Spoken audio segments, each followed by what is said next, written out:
네, 오늘장 선전략 시간입니다. 실적에 대한 우려도 점점 악화되고 있는 상황이고, 그리고 외국인들의 수급 공백도 이어지면서 코스피 시장은 점점 부담감이 더해지고 있습니다. 이제 2060선에 갇혀있는 양상을 보여주고 있는데요. 코스닥 쪽으로 완전히 매기가 쏠리고 있죠. 어떻게 전략을 세워야 될지 함께 고민해 보도록 하겠습니다. 지니어스 클럽의 박정석 대표, 김종효 위원과 함께합니다. 안녕하십니까?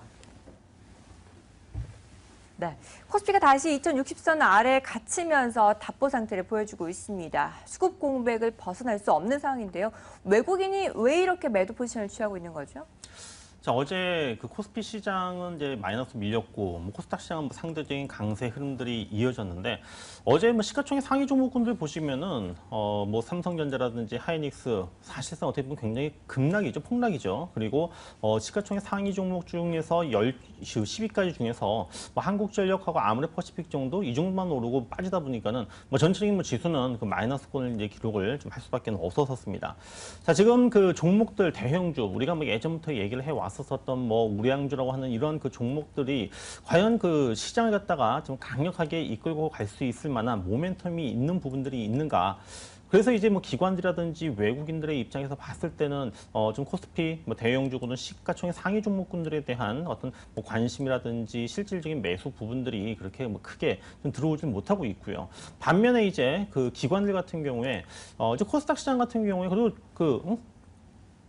매수해서 좀 수익을 올릴 수 있을 만한 이런 그 종목들이 굉장히 많이 있거든요. 그래서 지금 기관들 같은 경우에는 지금 대형주 쪽에서 수익이 좀 나질 않고 있는 부분들이 있기 때문에 어떻게든 간에 또 수익률 게임을 진행을 시켜야 되는 부분들이 있으니까는 또 상승할 수 있는 종목들, 모멘텀이 있는 종목들 중심으로 해서 지금 매매가 현재 지금 진행이 좀 되고 있고 또 지금 실적 시즌이 이제 시작이 되었다라고 볼 수 있는데요. 지금 그 기업들의 실적 부분들, 2분기 실적 국내외적으로 이제 여러 가지 변수들이 있었기 때문에 그렇게 긍정적인 전망 나오지는 않고 있습니다. 그러니까 이런 부분들이 지금 현재 복합적으로 지금 반영되다 보니까는 시장은 현재 좀 어떻게 보면 좀 답보 상태 현재 위치를 하고 있지만 그러나 전체적인 시장보다는 종목별 수익률 게임 부분들은 계속적으로 현재 진행이 된다는 측면 속에서 지수보다는 역시 종목에 초점을 맞춘 매매 전략이 필요한 시점이다라고 보시면 될 것 같습니다. 네, 역시나 지수보다는 종목이다라고 전략을 세워주셨습니다. 위원님은 현재 시장 어떻게 보시나요? 네, 비슷한 시각입니다. 여전히 종목에 포커스고요. 다만 이제 매매 방법에 있어서 게임주가 그저께는 살아났다가 어저께는 또 실적이 안 좋다고 또 눌려버리는 그런 양상이 나타나고 있거든요. 굉장히 호흡이 짧다라는 거죠. 그러니까 최근에 이제 기관 투자자들도 이게 과연 기관 투자자가 맞는가 생각이 들 정도로 바이오 제약과 관련된 강력한 한 가지 업종과 테마를 제외하고 나머지 쪽은 굉장히 빠른 순환이 돌고 있기 때문에 이런 종목군들에 대한 단기 매매가 일시적으로는 답이 될 수 있다. 그리고 실적주가 과연 2분기 어떤 업종과 어떤 종목이 바닥을 찍을 것인지에 대한 확인이 필요하다 정도로 언급해 보겠습니다. 네, 알겠습니다. 바닥을 확인하면서 다시 턴어라운드 할 수 있을 종목군들 중심으로 관심을 가져보시기 바라겠습니다. 어쨌든 2분기 어닝 쇼크는 피해갈 수 없을 것으로 판단되고 있습니다. 6주 연속 주요 기업들 실적 전망치가 하향 조정되고 있는 분위기인데요. 조선주들도 이 유가로 인해서 다시 한 번 더 급락세를 시현하네요. 어떻게 평가해야 될까요? 최근에 이제 센티멘탈적인 측면에 있어서는 유가 하락이 영향을 이제 많이 줬다라고 할 수 있겠고요. 하지만 이제 근본적으로 보시게 되면은 조선주들 대부분 지금 지난 4월 이후에 주가가 굉장히 계속적으로 하락을 합니다. 시장 최근에 그리스라든지 또는 중국 변수와 상관없이 이미 이전부터 주가가 지금 계속적으로 내려왔다고 하는 부분들은 결국에는 그 실적이라고 하는 부분들이 주가에 직접적인 치명적인 영향을 줄 수밖에 없다라고 하는 부분들이고요. 그럼 현재 왜 지금 실적이 안 좋은가? 신규 수주가 지금 현재 크게 좀 증가하지 못하고 있고 또 마진 역시 마찬가지로 좀 계속적으로 압박을 받고 있기 때문에 지금 2분기 실적에 대한 어떤 전망들 자체가 지금 여전히 어떤 불투명한 이러한 그 상황 속에서 여기에 이제 국제 유가 하락이라고 하는 어떤 그 센티멘탈적인 심리적인 부분들이 같이 이제 결합이 되어서 좀 영향을 좀 주고 있다라고 이제 보시면 될 것 같습니다.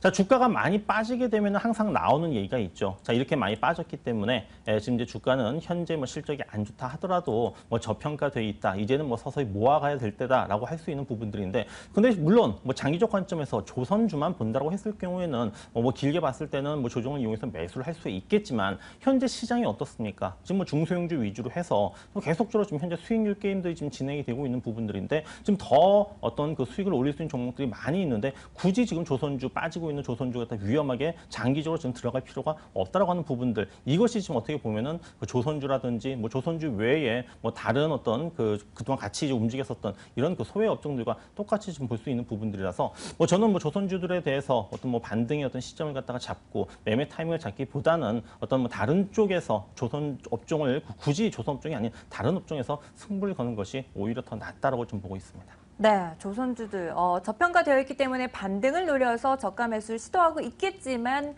적극적으로 투자하지는 말자라는 의견을 제시해 주셨습니다. 위원님도 이에 동의하시나요? 네, 뭐 결론은 같습니다. 다만 몇 가지 더 말씀드리자면 현재 해외 플랜트라든지 선박 가격이 과연 조선업종의 유력이 움직이고 있는가, 클락슨 신조선가라든지 중고 선박 가격의 움직임이라든지, 아니면 과거처럼 물동량이 크게 증가하면서 조선업의 빅사이클이 돌아가고 있는가, 이 부분에 대한 점검이 필요한데 그렇지는 않다라는 거죠. 그래서 2007년도에 움직였던 것과 똑같은 생각을 하시면 곤란하다라는 것이고요.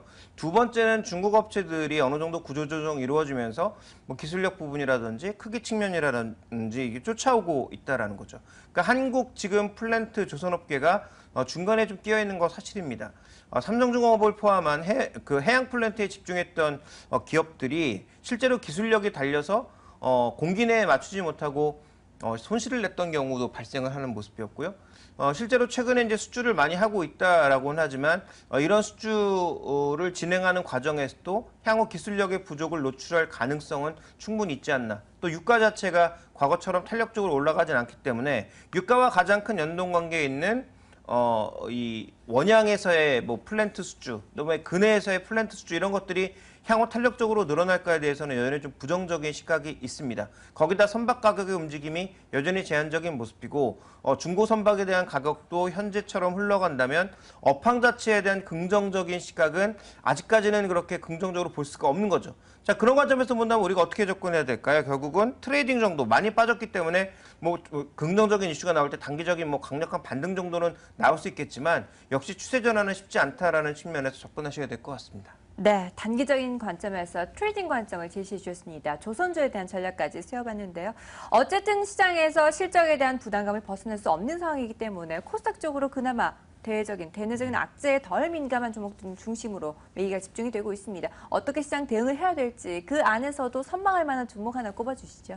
예, 뭐 코스닥 코스피를 나누기보다는 어떻게 보면 대형주와 중소형주라는 개념으로 좀 접근을 좀 해야 될 것 같은데요. 뭐 지금 시장을 봤을 때는 상대적으로 코스닥 시장이 우위를 보이는 최근의 어떤 흐름들이 뭐 좀 더 좀 이어질 수밖에 없지 않겠는가라는 생각이 듭니다. 자, 이 중에서 이제 뭐 코스닥 종목은 아니지만은 뭐 코스피 내 어떤 중소형주 중에서 실적 대비 뭐 굉장히 좀 저평가되어 있는 종목이 한 종목이 있는데요. 바로 고려산업이라고 하는 종목이 있습니다. 이 고려산업은 바로 이 영남 지역을 기반으로 한 이 배합 사료 업체인데요. 뭐 주로 이제 뭐 양계라든지 또는 뭐 양돈 또는 이제 뭐 추구 뭐 이러한 그 가축들의 어떤 사육 두수가 증가를 하게 되면은 그만큼 그 사료의 수요가 증가를 하게 되기 때문에 실적이 뭐 좋아지는 흐름으로 전개될 것이고요. 뭐 잘 아시겠지만은 뭐 최근에 육계 가격이라든지 뭐 돼지고기 가격들이 지금 현재 뭐 상승하면서 그만큼 지금 이제 수요가 좀 증가할 수 있을 것으로 전망이 되고 있습니다. 물론 최근에 곡물 가격 상승이라고 하는 이제 부분들이 있긴 하지만은 좀 최근 그 뭐 급락했다가 다시 뭐 회복을 하고 있는 CJ 제일제당을 봤을 때 뭐 그렇게 뭐 큰 영향은 없을 것이라는 생각이 들고요. 고려산업의 현재 그 시가총액이 지금 500억대입니다. 그런데 작년에 영업이익이 100억이 나왔고요. 올해는 뭐 그 이상 지금 현재 그 예상이 지금 되고 있고, 현재 그 보유하고 있는 뭐 부동산 가치, 뭐 특히 부산 공장 같은 경우는 시가로 지금 700억이 되기 때문에 지금 현재 고려산업의 시가총액 대비 뭐 굉장히 지금 그 높은 우량 자산 가치라든지 배당 성향을 봤을 때는 현재 시점에서는 뭐 매수에 들어가도 뭐 충분히 지금 그 유망한 이러한 그 위치에 있어서 오늘의 관심주 고려산업 말씀을 드려보도록 하겠습니다. 네, 저평가와 함께 배당 매력까지 부각되고 있는 고려산업에 대해서 투자 전략을 세워주셨습니다. 참고해서 살펴보시기 바랍니다. 네, 지금까지 지니어스 클럽의 박정석 대표, 김종효 위원과 함께했습니다. 말씀 감사합니다.